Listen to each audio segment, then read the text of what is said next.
channel asibu yengbirba kwai kibikpu tammirai namna taramna okchabaga loina norukche channel asi mayamna subscribe share and comment tawbiduna mapung phaba channel ama ohenbinabigdamak miyamgi mafamdagi nolokna nijari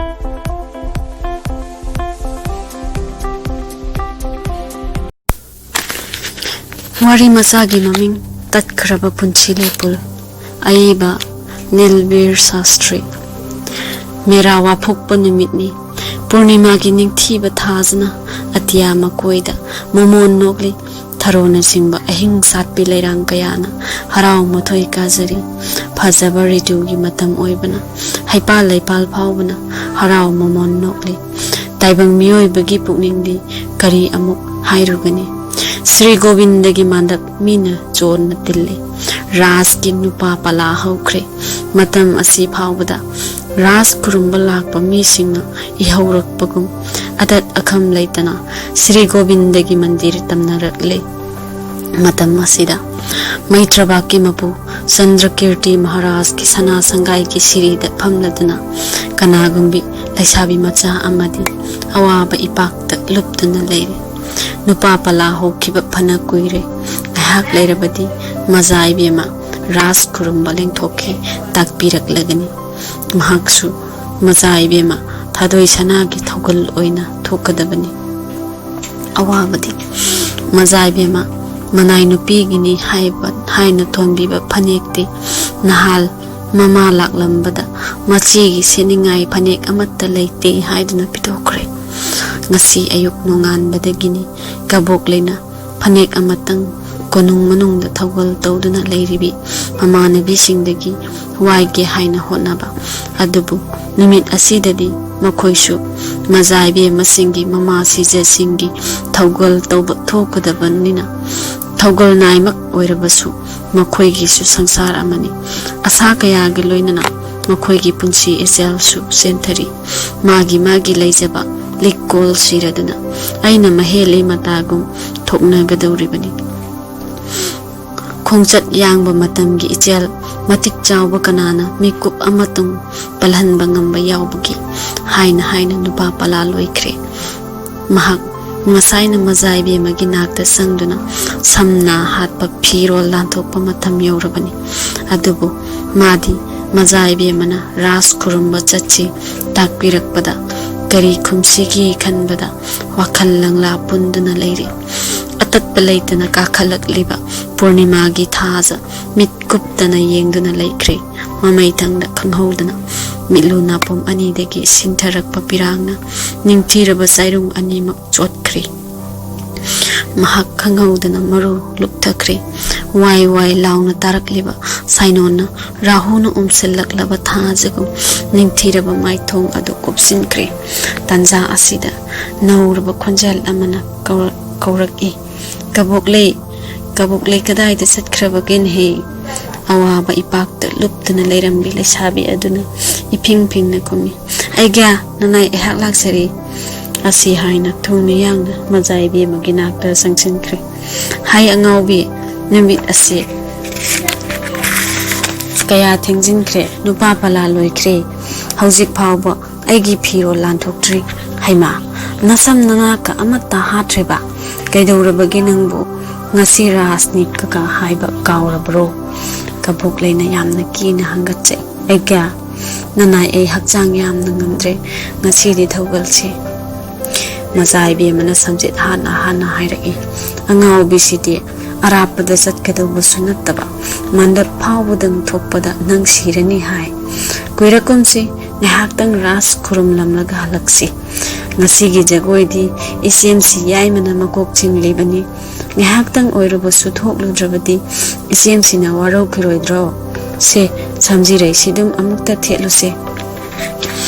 set kadaba ingadaba pungnamak loiraduna mazai bema morada lengsinkre manai yengladuna takpiraki chalo nang yaudravadi aisu ithanta satpasi nungaite ngahaktang yaururaga tanna hek halaksi napinarol secharuro kabuk leina yamna kina hangase agya nanai ai ibu kari amuk tawrabage nanai ehaki senaba phi ifi phanek asi kaya jut chadre nahan da ai gyana leibiba adusu ngarang ima laklamba aduda ise gi seningai leitre haiduna pubikre asi hairaga mamit tamapi tarang tarang sinthaba horkle tida angau bisidi adugi da makta bukappa hunabra hana na hairabadi kari tawi nasin bandro se so asilo upu hangdoklaga nahal lahoba phanek hanbado nangi duga lawmi na hobado madu pukho thura use asi haina so adu laktuna laksili kabok leina yamna nolukna hangatse aigya nanai ehak sarai phimal oina khunjagi ahanba asidi takpigano ihe aina hairi mei maktada man ahi apa amuk saba sai asi haina masai be magi sana khutna upudagi lokthokduna phanek ahanba ama pimire manai nupi adadi mapunsida setpa phangjadriwa mazai be mana thona ba thamba phanek ahanba ama phanglabada harau harau na chatkre kaboklei kejabana loire khalai ngasidi mazai be mana bibi phanek asi mamana bibumna maki mit thampham oiragani masam mana hatpa loiraduna mingsel yengna nachom ama napada thena nokphet tawba sai mapungning da khalai nahan wayung bagi jagoi da engonda muna yengba mabai bungogi thoba nai pakhang adubu ngasisu ras kuramba tholakadrane ngarangsu aina jinghi lu jaringai da jinghi dum niraba sai kabok leina keba makhai kiraga harau mathai kana taping lakpadadi mazai be madi phirol hongdokduna phamungda khudada hituna leiramle kabok lei sanglapum mazai be ma bhap ta da bagum tawi mitta pi tatna sinthari nusa mapi phuina holi gariguma awa khal amada lupla bagum tawi kabok leina masai hairamba magi nanai ehak charai phimal oina khunjagi wahai khara ase mazai be magi nakongda tattana ninduna leiri pamel upal de yacheduna hai humna leirabi orina malang ipom langbada malem leona bagum haujik harau mathoi kana puning makalam na lehobi mazai be mana awa maisa langna leiramba ubada kabukle wakhal langja punba hokre ngayakti wa amata ngangdana tuminna leptuna leiri mahangna khali mabungaina bada waro rabi mazai be ma ras kurumba lengthok laroi khalla male ngayhak leiraga yamna kina hangatsai aigya nanai ehakpu handaki asidadi ngakpiu matungdadi thogolda apanba khak thowanjaroi nanai ima lairabina aigi phanek pukhibadagi sana pukning nungai tabang asi thogalli matam asi mazai be ma wa amata ngangba leitana karigum awa chaina khol ama khangbagum uri manai nupina sangsin khiduna khung paina noiba hauraki mazai be mana yamna tapna takpirai kabok lei ising khara purau aigi lawai asi mai hobagum sare oh onthok pani nangna aibu onthok na wahale matungdadi manaudi nang aingondagi charai phimal khak niganuko wahai asi tabada kabokle lawai da braja tabagum thokre haujikta mahake ningthireba phanek adugi mapana pumna makki mithambam oiragani khana haraujramba phi ado hujikti maduna masada thongbada mairi gumsaba phawre ikai nungsi yanaraba thamoina khalaki phanek ase segaiduna langthokrasira yamna kina mamitta ira chena hangatchaba sai nanai aidi angangnina mapuna thonba charai phimal manaina khunba haunade haibadi khangjerudi matung amuk hanna tawjeroroi ngasi dangdi machai be mana nanai ni khanna ngakpiu machai be mana makha amuk tarai ngasi jagoi numit asimaktada nangna charai phimal ni bako kabok leina angangi oibagi apangba budhina khanchaba sai jagoi nimitta manai na mapugi charai phimal nina da boire kapna hangatchai akya nanai bu angang ni khanna ngakpiu kabok lei mazai be mana yamna luna tawjabi manai ni magi matau adu ubada onthok na nungsiba pokle mahausa na thaujal hebi thamoidi saudokan ba gi makan gum awa maisa khajitang phangbaga thuna mahi cheli takpiraki angau biside nangna bu kari aran ba tawkhrabagi kabuk leina takna hangalai nanai aina tagulon khangdabna onthokna langjakre mazai be mana takpirai hai angau bi kanana mapuna setpa charai phimal manai da piba yade haige adugi yangoi nangna ngasigi numit asida aingondagi charai phimal ni base masina aingonda onthokna awaba thodok ama ningsinghalle thodok ado akau bagi phijangna matam koinagi oina kupsinduna thamba pamkhrabani adubu nangna ngasidi akau phijang segaiduna ningsing mairina thamoi kaina sakhalle thodok asibu ningsing labadi aidi hakchangda thomleba phising ase khambi maigum maisa langlaki wa asi tabada kabok lai ngakpana loikre yamna nolokna hangalaki agya thodok aduna na engonda su amukta lebiyu nachana nai oibanina pungning loksing oije hogi manai nupi gi nolok pathamoi gi makha polebi mazai be mana wari liba hori matamado ai nomai themda leire numit ado asigumna jagoi numit thoklami mayum palabi nupi singna mapam chatningba mahausane jagoi thokpa khudingda aiha hek khurumba laklami chana ko nung haibase ipam oibanina ining tawna sa thaptuna khara thengba phawba sumarai thoki numit ado jagoi yenglaga halakpada khara thengdokre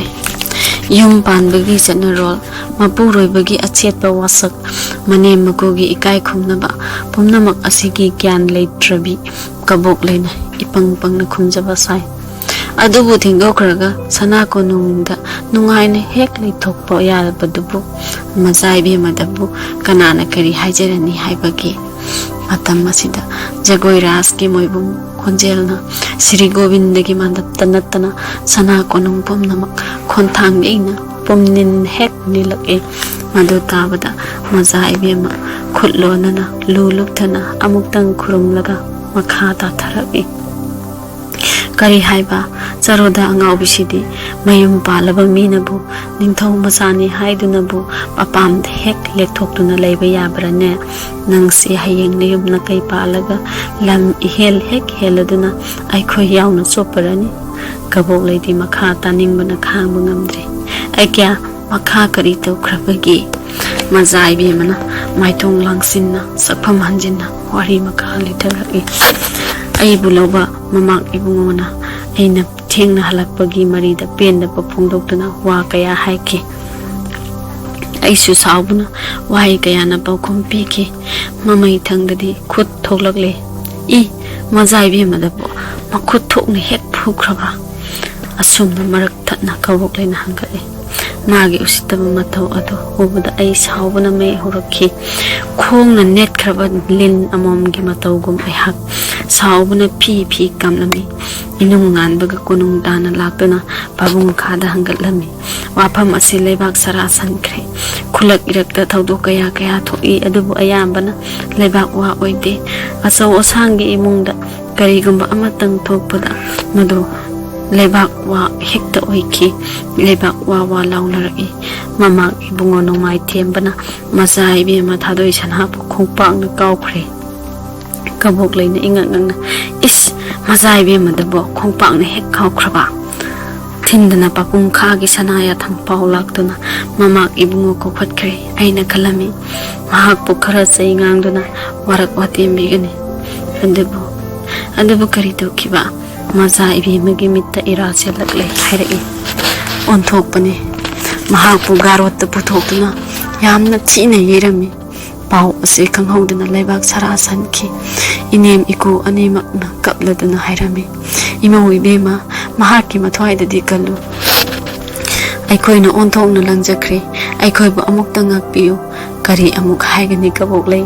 mahak pu ko khotkhiba numitu ngasi su aina sangsang uri kawba lakpaga sipaiga tungthamang thachatki mahak maithong langsinkre maru lukthaduna mara leiraba migum ikaiba awaba ningamdaba pumnamak tahattuna kharai thongal wangmalanki ngaihakti mapu manai animak awabagi ipakta lukhiduna tumin lainakre ka ado ngahak kidamak unwai muk chikre ras ki bangsi khonjel na nungsiba surda ahingi achik padu gai raki kabuk leina yamna kina amasung sonthang na hairaki is pabung khana mama ibungo bu yeyu haina yathang hek thakphi khibako mazai be mana makha tharaki hai angaugi ningthaugi mazai be mada langjaru bagi dandibo maduna loi haibra is aduna suloi jiba aiga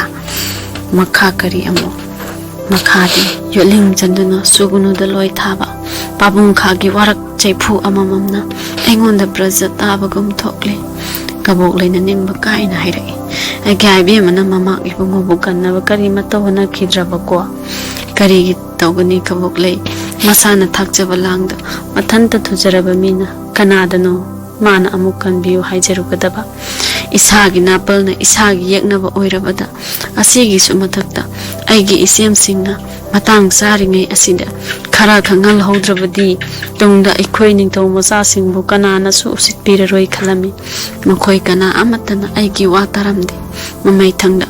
aigi tau yengba ngamdabadagi mazai be mas isem sije singna mamak bungogi mathwai dadi kan biu haina pabung khada hangatame kabok leina nungai bu wahai khara tagadori haibagi asada ngai ngamdana hangalage agya pabung khana mamak ibungo bukan bire asina trado yamna ningba kaina mazai be mana khungagi pabung khagi sanaya thang adubu isil lasina karamna tamla sige kabok le karigumba mamak ibungo nungai themana aina set bokhwang set charai phimal namda thongu yarabadi asumna hairaga makhati tatpa leitana sentharak liba mitki pi khonjel thokdaba wahaina pau tami tanja asimaktada gopi singna pratana saglaki ha govinda prananath ngahak tuminna leiraga amuk hairai pau thadana mamak ibungobu kaisang khongda khamanki pabung khagi manai sing laktuna aigi khongje charai phimal pokhi aibuna konungda kokhatlai kaboklei nang makha kari amuk taning lebage